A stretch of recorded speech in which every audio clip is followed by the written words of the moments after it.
My name's Angelo, and welcome to We Want Picks. This breakdown is brought to you by Premium Membership. Premium Membership brings you all sorts of betting and fantasy tools to help you make money. Things like exclusive 2, 3, and 4 leg parlays, betting calculators, parlay calculators, daily fantasy ownership projections, fighter salary rankings, and so much more. Check it out now at WeWantPicks.com. Scroll to the top and click Become a Member.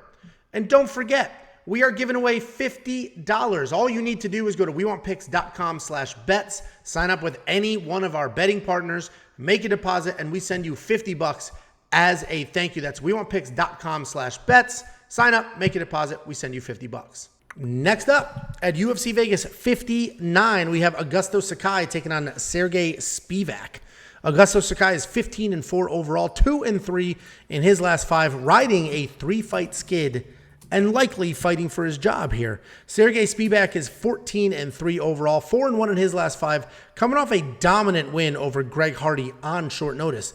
Augusto Sakai is a Muay Thai striker, and that means that he likes to fight close. He likes to make it dirty and stay in your face. He's got a ton of power, but he's not very fast. He sort of lumbers forward, throwing heavy, and he puts up decent volume, but again, he's not very fast. He has only one single takedown in the UFC, and that was against Chase Sherman. We've seen him in fights where he should have wrestled, but he didn't. He does, however, use the cage to lean on you, slow you down, and rack up control time. He's on a 3-fight skid with losses to Tuivasa, Rosenstruck, and Overeem. Sergey Spivak is a heavyweight grappler who's a much better hammer than nail. He's got great ground and pound with solid takedowns. He has okay submission game and is a capable striker. He doesn't have KO power, but he does have a decent jab and solid volume. He's coming off the destruction of Greg Hardy back in March, where he got 3 takedowns and a stoppage win in less than half a round. And this fight's going to come down to Sakai's takedown defense. If this entire fight is a kickboxing match, then I think Spivak might be in some trouble.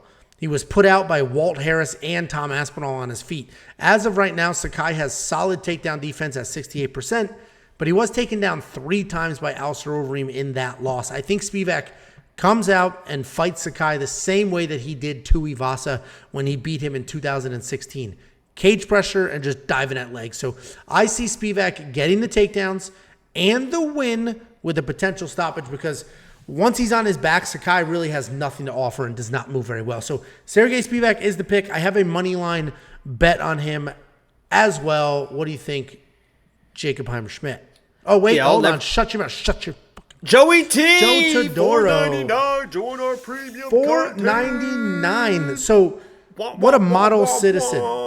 What a model citizen. Not only did he throw $5 our way, thank you very much, Joe, appreciated. He also used that $5 to tell everybody to join our premium membership. Very appreciated. Anybody interested? We do have premium membership. It's at WeWantPicks.com. Scroll to the top, click Become a Member. We have all sorts of early bets, DFS, DraftKings ownership, our best fade, our best lock, a ton of content to help you make money betting on fights. Thank you, Joe. WeWantPicks.com. Scroll to the top, click Become a Member. Jacob, what do you think of this fight? Yeah, I agree that, I've said before, I'll never bet on women's fights, even though I did bet on women's fight this week, and I'll never bet on heavyweights ever again. And I'll probably not bet on this fight, but I did tweet when I was doing my full breakdown Sunday. I have it in my notes here that it was minus 210 at the time on Sunday. I thought that was pretty good value for Spivak. I don't know what you end up getting on your money line bet, but I think that he should probably dominate this matchup. You mentioned Sakai against that Tai Tuivasa fight. He really did not like that pressure at all. He's one of those heavyweights that's not like typically a brawler. He kind of likes to fight a little bit clean, but as you mentioned, isn't super powerful, isn't super fast in the striking. This feels like 2 heavyweights on 2 different paths. I think Spivak is kind of a surging heavyweight that can string some fights together on the road with his wrestling. As you mentioned, he doesn't use it at times, but when he uses it, he can out wrestle a lot of people in this division. I think he can rattle off 3 or 4 in a row, get in that top 10, maybe push for a top 5 fight, and then we'll see if he can evolve as a fighter, where Augusto Sakai is kind of that slumping heavyweight that just doesn't seem like he really belongs in that top, whatever, even really in the UFC at all. I know a lot of people in the chat would be like, he's going to get cut. He probably is going to get cut after this fight, because I think Spivak, the path to victory is there. If he wants to mess around on the feet a little bit, maybe, I wouldn't do it. just get that takedown and kind of grind that victory out. But if he wants to mess around the feet, I don't think Sakai is super dangerous in that regard. But, the path to victory is there. You get that single, get that double, get him flat on his back and do your thing. You're the polar bear. Eat him alive. Yeah. Polar bears are vicious, that's man. That's not the noise that polar bears make. I watch the polar bear videos all the time. The guys in the box and the polar bears. That's the noise they make. They're the most dangerous bears, right? I mean, they will hunt humans. You heard Joe Rogan talk about polar bears? If they see a human, they're like, fuck that. I'm going to kill that human. And most bears are like kind of scared of you. Not polar bears. They'll hunt you down.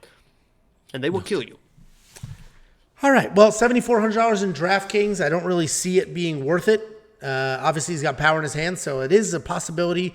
I just don't see that happening. Sergey Spivak, $8,800. I think he's a solid play in DraftKings because if he gets this to the ground, he can probably get a finish. Because again, Sakai does not do much. He's on his back. He doesn't move very well, and he gets beat up. You're nodding your head. You agree with me. We talked about the odds. Just to add on that just a second, I think that $8,800 is one of the better DraftKings values. Yes, one of the better. There's a better one on this card. We'll talk about it in a little bit, but ooh. I completely agree. My neck hairs are tingling. I can't wait. There you go. My nipples are hard again. Okay. All right. Monkey Knife by Strike Line, 38 to 68. I'm probably not going to touch it, but Monkey Knife Fight also has a prop game called Knockout Kings, where any fighter that wins by KO or TKO, you can pick 3 of them, and if one of them is correct, you win money. I think Sergey Spivak should be in your Knockout Kings potentially because I think he can get a takedown and just elbow sandwich his way to a TKO. Again, you get any 3. So if he doesn't, no big deal. I just worry about the, someone's turns their back and all of a sudden that rear naked is right there. So I think it's definitely a finish play, but the Knockout King scares me a little bit. Well, you just need 1 out of 3. We haven't missed one yet. You negative Nance. Check that out. WeOwnPicks.com/MKF. They will instantly match your deposit. And if you want $50, WeOwnPicks.com/bets. Sign up with any one of our betting partners, make a deposit, and we will send you $50 as a thank you.